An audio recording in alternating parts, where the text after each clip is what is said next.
Bon, on le pressentait, maintenant c'est une certitude, nos comptes publics sont plus dégradés que ce qui était prévu par l'exécutif. Bonjour Thierry. Bonjour. Thierry Fabre, rédacteur en chef au magazine Challenge.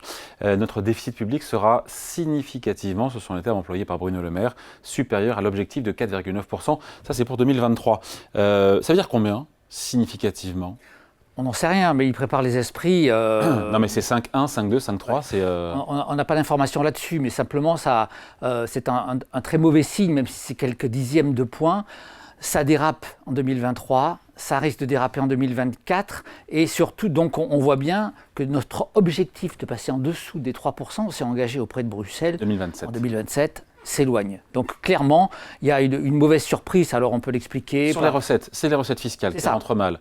L'impôt sur les sociétés, la TVA, l'impôt sur le revenu, c'est tout ça qui rentre moins bien que prévu. On a vu une économie française à l'arrêt sur les 2 derniers trimestres de 2023.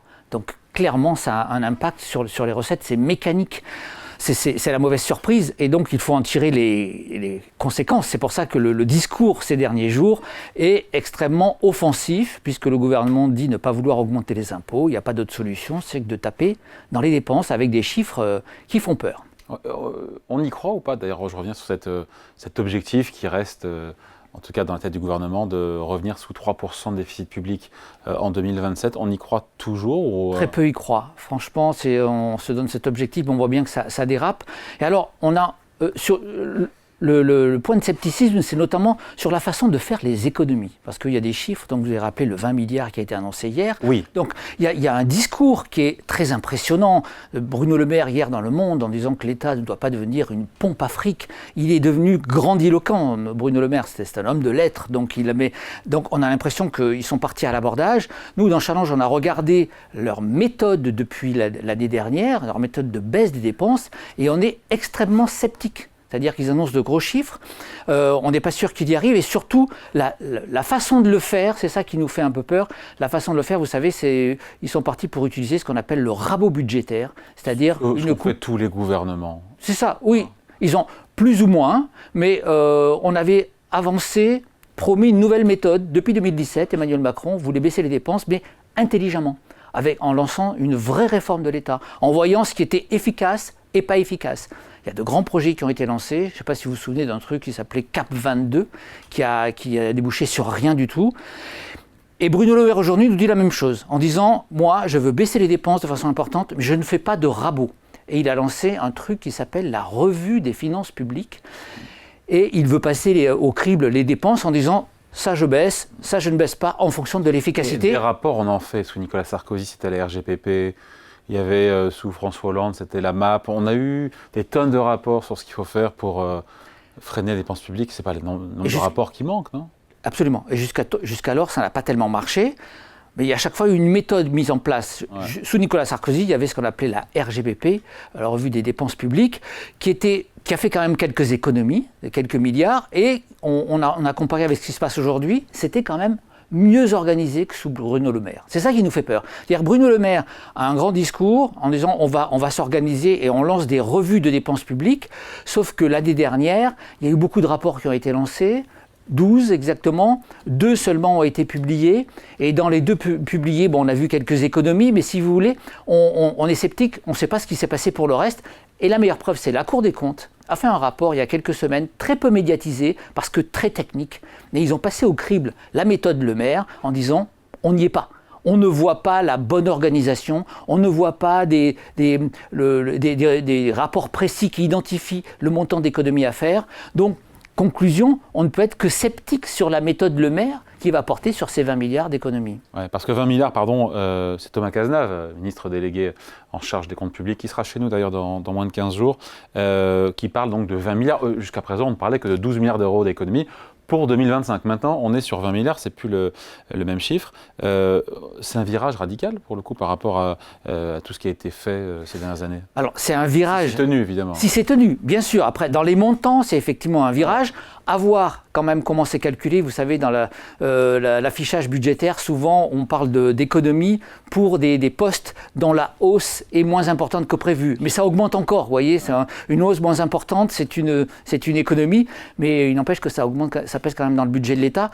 Donc, avoir, mais dans l'affichage, on voit bien qu'ils préparent les esprits parce qu'il y a cette volonté, certains parlent de dogme, de ne pas augmenter les impôts, y compris les impôts des plus riches. Donc effectivement, ils ne se donnent aucune marge budgétaire du côté des recettes fiscales. Donc il n'y a que les dépenses. Et du coup, l'effort est important. Mais c'est un plan de rigueur, pardon, c'est une cure d'austérité, 20 milliards d'euros. Alors, 20 milliards d'euros, ce n'est pas une cure d'austérité quand on compare à ce qu'ont fait certains pays, notamment dans les périodes de crise. Non, ce n'est pas une cure d'austérité. Notre souci, c'est est-ce que ça peut être des baisses de dépenses un peu bêtes et méchantes? C'est ça qui me fait peur. Regardez la recherche. Cette année, la recherche, avec le plan de 10 milliards qui vient d'être annoncé, se prend moins 800 millions. Alors qu'on sait qu'il y a des besoins de recherche, que c'est l'avenir, c'est l'innovation. Que va-t-on supprimer? On n'en sait rien. Ça ressemble, vous voyez, du rabot un peu bête et méchant. Et dans le concret, ensuite, il faut voir l'impact que ça peut avoir.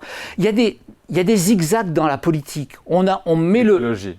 Pensez à l'écologie. Évidemment, l'écologie, on pousse ma prime rénov' et hop, on baisse de près d'1 milliard. Et là, les derniers chiffres de la prime rénov' qui ont été communiqués ce matin montrent qu'il y a une baisse de 40% de la demande avec le nouveau système. Donc, mais ça veut dire quoi? De dire on pousse l'écologie et ensuite on fait marche arrière. L'aide au développement, depuis 2017, l'aide au développement a été le budget qui a le plus augmenté. On le sait peu, c'est vraiment une position d'Emmanuel Macron en disant on y va, il faut qu'on rattrape notre retard, très actif au niveau international.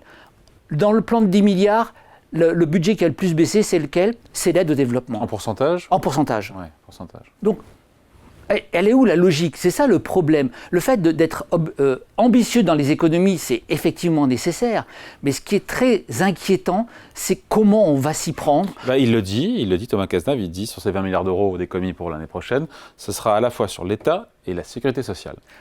Une fois qu'on a dit ça, on n'a pas beaucoup avancé. Il n'a pas dit aide aux entreprises, il n'a pas dit...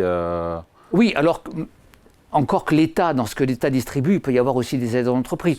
Non, simplement... Elles sont dans le collimateur ou pas, les aides aux entreprises? Alors, c'est pas clair, je trouve. Pas clair du tout, parce que Bruno Le Maire, depuis 2019, les met dans le collimateur en disant on va s'y attaquer, et on ne voit rien. On ne voit rien. Pourquoi? Parce qu'en fait, l'État, depuis 2017, Emmanuel Macron poursuit sa baisse d'impôts pour les entreprises, et donc réduire les aides, d'une certaine façon, c'est augmenter les impôts. Mais là aussi, ça a un problème. C'est-à-dire qu'il y a X rapports sur le crédit d'impôt recherche, par exemple, qui disent que ça ne fonctionne pas, ou en tout cas, ça fonctionne mal. Malgré un coût de 7 milliards d'euros par an. Sauf qu'on n'ose pas s'y attaquer, ces espèces de dogmes. Donc, c'est ça le problème, en fait, dans cette baisse de dépenses. C'est à la fois la mauvaise organisation et les espèces de dogmes en disant ça, on n'y touche pas, ça, on n'y touche pas, alors qu'il faudrait, même si on a une politique pro-entreprise, s'attaquer aux aides qui ne marchent pas ou qui ne marchent pas assez bien. Bon, conclusion, on se dit quoi?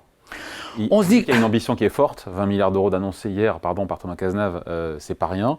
Après, votre enquête montre bien qu'il y a une méthode Le Maire qui est vous avez titré en mal d'efficacité, c'est vous qui l'avez écrit, je veux dire, et comme quoi il y a des revues de dépenses, mais ça ne produit pas d'effet concrètement. C'est ça, ou en tout cas pas d'effet bénéfique. Il faut faire attention, vu les dépenses de l'État, il y a certainement une partie des dépenses qui sont peu efficaces. Mais pour cela, il faut bien les cibler. Et l'État a dû, depuis l'époque Sarkozy que vous citez, a toujours eu du mal à s'organiser pour dire voilà où il faut couper, voilà où il ne faut pas couper. C'est-à-dire c'est un problème si l'État baisse des dépenses qui peuvent être utiles. Les dépenses de recherche sont utiles à l'économie. On le sait bien. Et donc, taper comme ça de façon un peu indistincte, c'est ça qui fait peur parce que ça peut, de fait, certes réduire notre déficit budgétaire, mais ça peut aussi pénaliser l'économie et les entreprises. Avant de se quitter, on va voir la une du magazine Challenge. Elles prennent le pouvoir à l'occasion de la journée, évidemment, du droit des femmes. Oui. C'est Taylor Swift qu'on voit. Ouais.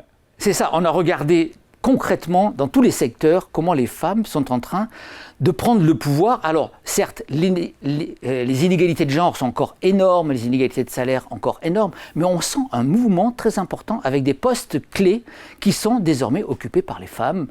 La Banque Centrale Européenne, la présidence de la Commission Européenne, dans le business, la patronne d'Orange. Donc c'est quand même un mouvement très important de voir les femmes qui ont de plus en plus pris le pouvoir et on s'interroge sur notamment les différences de management entre un homme et une femme. C'est un dossier qui va dans le fond de ce mouvement, mais qui est quand même spectaculaire.